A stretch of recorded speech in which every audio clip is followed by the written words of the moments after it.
Friends, welcome to RRT coaching classes. आज हम math पढ़ेंगे पूरे बेसिक से। कैसे? देखो है ना, हर स्टूडेंट को मैथ में दिक्कत होती है, तो हम मैथ को कैसे सिंपल कर सकते हैं।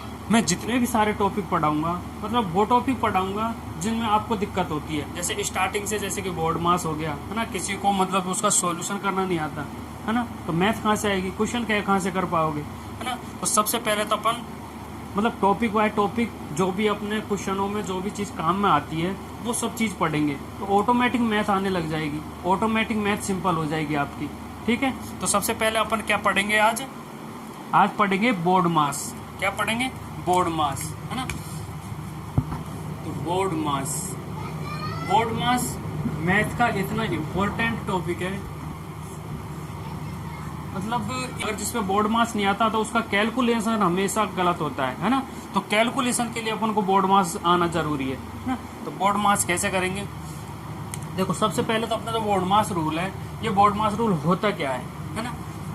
तो बोर्ड मास में जितने भी जो कैरेक्टर दे रखे हैं ना, BODMAS, इन सब का कुछ मीन होता है ना, कुछ ना कुछ मीनिंग होती है। जैसे कि बी है, बी, तो बी का क्या मतलब होता है?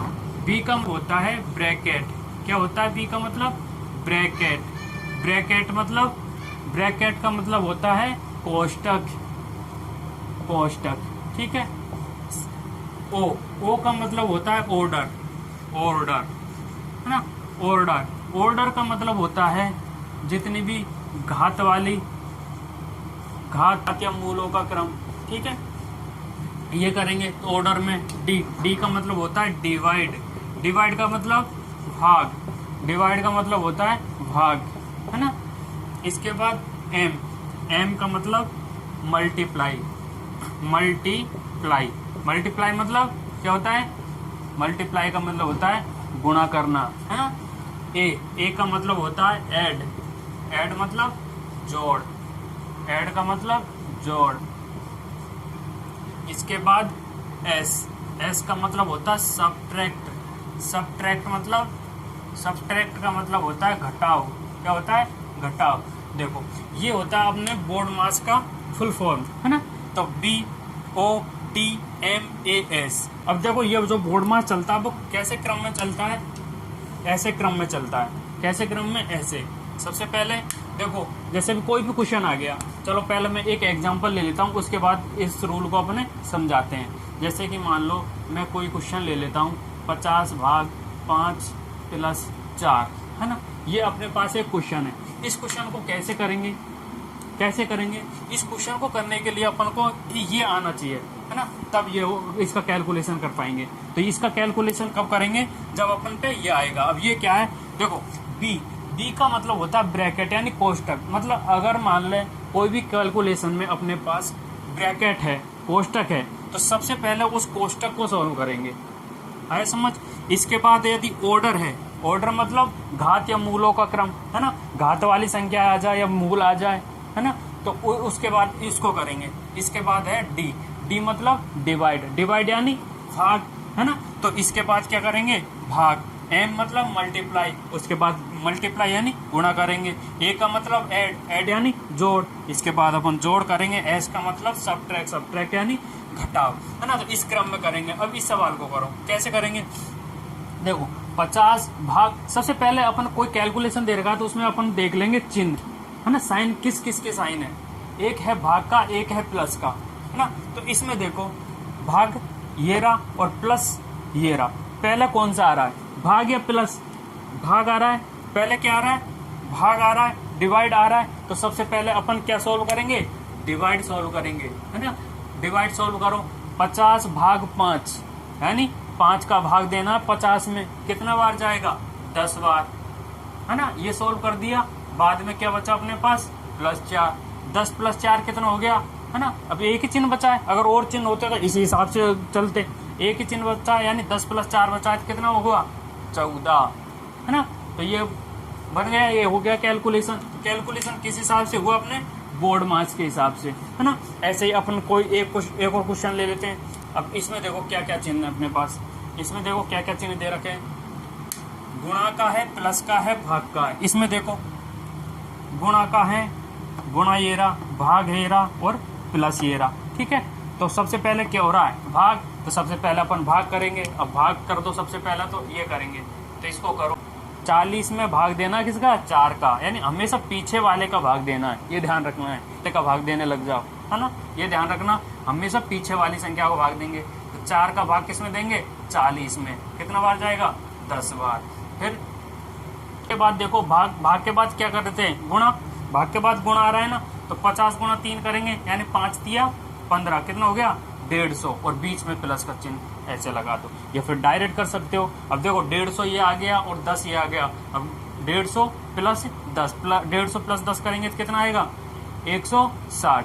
ये हो गई कैलकुलेशन, है ना। तो कैलकुलेशन हमेशा किससे होती है, बोर्ड मास से। मास का हम अभी तीसरा सवाल करते हैं। तीसरा क्या है, कोष्टक 20 + 40 कोष्टक बंद भाग 3 गुणा 4, है ना।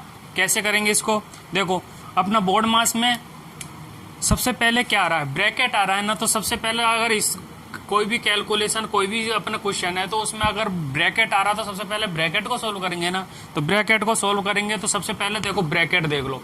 सबसे पहले अपन ने ब्रैकेट देख लिया, ये ब्रैकेट रहा। अब ब्रैकेट के अंदर देखो अपने कौन कौन से चिन्ह आ रहे, कौन से नहीं आ रहे। क्या क्या चिन्ह है इसमें, प्लस का चिन्ह है ना। तो पहले प्लस कर दो। 20 + 40 कितना होता है, 60। फिर, है ना, तो चलो इसको ऐसे से उतार दो। अब देखो कौन कौन से चिन्ह बचे, एक तो भाग का बचा, एक गुणा का बचा। पहले क्या करेंगे, भाग, तो कितना बार, 20, गुणा 4 बच गए। तो अब बस गुणा बचा, गुणा कर दो, 4 दूनी 8, कितने हो गए, 80, है ना। तो ऐसे करना है अपन को बोर्ड मास। ठीक है, चौथा सवाल देखो। चौथे सवाल में कोष्टक आ रहा है। कोष्टक में अब देखो क्या क्या चिन्ह आ रहा है, एक तो प्लस का चिन्ह आ रहा है, एक गुणा का चिन्ह आ रहा है। तो पहले क्या करेंगे, तो कोष्टक के अंदर भी अपन को फिर बोर्ड मास लगाना है, ध्यान रखना, है ना। बोर्ड मास जैसे कोष्टक आ गया, कोष्टक के अंदर भी अगर एक से ज्यादा चिन्ह आ गए तो उसमें बोर्ड मास लगेगा। पहले गुणा आ रहा तो गुणा होगा, पहले भाग आ रहा तो भाग करेंगे। तो अब इसमें आ रहा है देखो, प्लस का आ रहा है, गुणा का आ रहा है। तो पहले क्या करेंगे, गुणा। तो पहले गुणा करो, 4 × 3 4 तिया 12, है ना।